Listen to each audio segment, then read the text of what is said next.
Hi there, everybody. How are you doing? It's Laura here.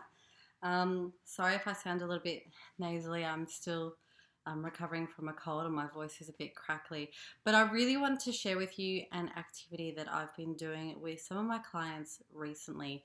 And it's all about values and living a life that is personally meaningful to you, so that we don't get stuck in these thoughts of, oh, why am I doing this? Why am I um, putting myself through IVF? Why am I doing this diet? Why am I making myself exercise when I'm always sore? Why am I working so hard? Why am I trying so hard?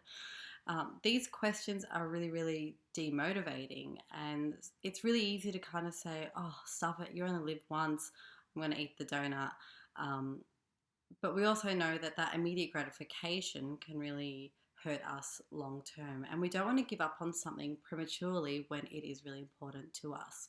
So, I want to share with you a really simple exercise that can help people refocus on what is important to them and to understand why they are doing some of the really, really hard things in life.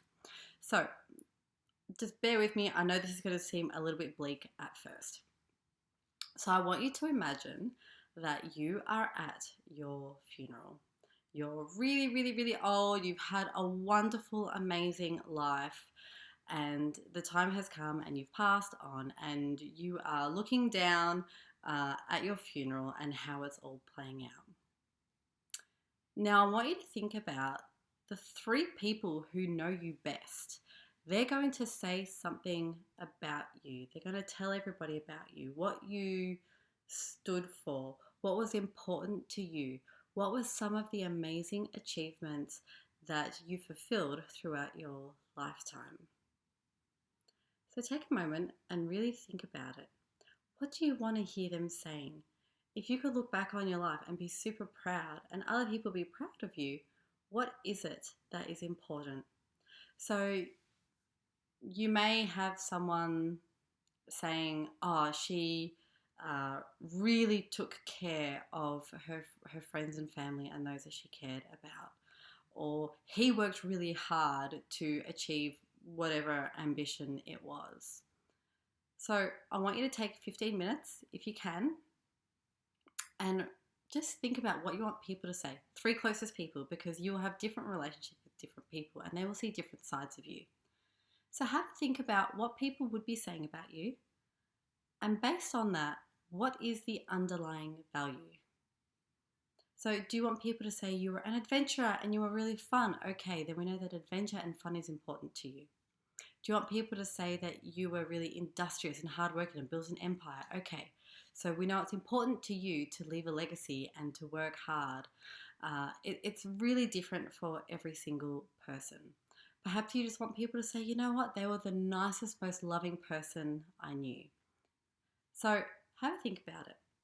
And then once you find your values, I want you to start thinking about, okay, what can I do in the next day, week, month, year to live life according to that value?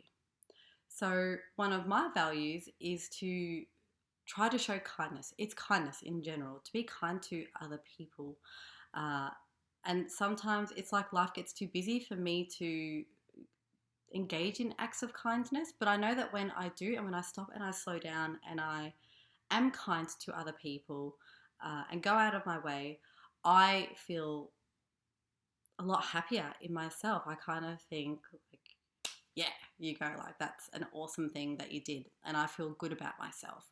We don't feel good about ourselves when we live in, well, we're not aligned with our values. So for example, if someone approaches me and asks me for directions and I just kind of shoo them off, I feel bad. When a telemarketer calls me, and I might have my son screaming and needing my attention, but I will still feel bad when I've said to them, I'm sorry, I can't take this call right now. And that's because it's a bit of a values clash for me, even though that kindness value is trumped by caring for my son. But it still kind of gets to me.